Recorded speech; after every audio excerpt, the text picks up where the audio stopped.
Another one is when mom's out hunting and she comes back, the pups will rub by the front of the lip here and give a little motion like this. And that'll encourage mom to release the food.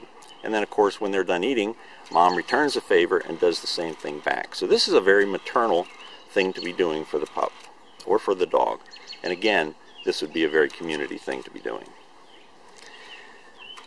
And the last one I'll show you in this Agree series is the only thing dogs can have when they want to be intimate with each other is their mouth.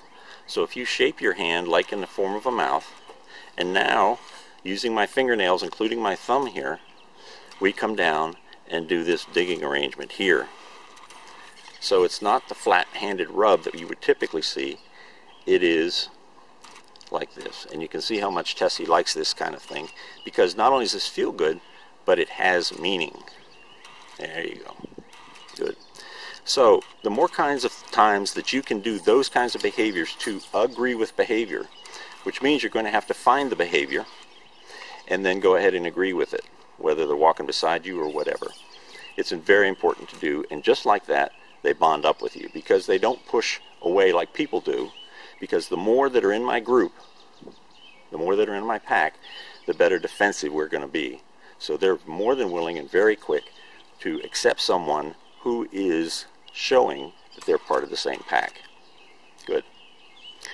Now, the second thing we're going to do is show you how to disagree with behaviors. Now, this would be the second part of this is how to disagree with your dog's behavior.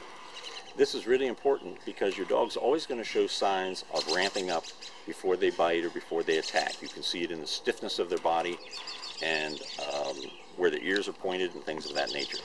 So the first thing, I'm going to give you two ways of doing this. One is with a sound that they already know in their DNA, and that sound is a ch, ch.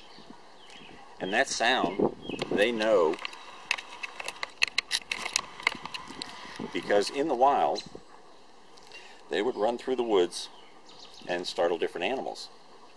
One of them would be a snake, which would give them an airy kind of sound, or a cat or a puma, again, that airy sound. So when they hear that sh sound, it has an effect of just slowing them down and essentially saying, stop, this is trouble.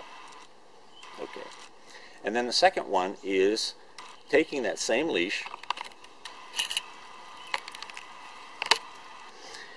and now giving it a pop. So either when you're walking or when you're in the house and something like that, you give it a pop. So it's not a pull and a release, because that's kind of a choke, but this is more like a snap. Boom. Just like that.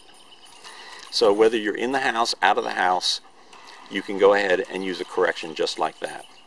And my recommendation is for the dog to feel like you're in charge in the house is leave a leash on, like this, so that you can grab the dog and correct them, whether they're barking out the window or patrolling around the yard or anything like that.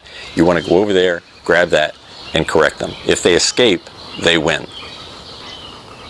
So as I'm losing the last little bit of light that I have here, I'm going to send you two documents. One is going to be the general training manual that I use, and there's 2.5 pages of notes in there that should give you some guidance. And another document called the Canine Policy Manual. And this will give you kind of your general overall attitude as to how you're handling the dog and what you're presenting to the dog. So Allison, I sure hope this helps, and please give me a call in June when I see you. Thank you and goodbye.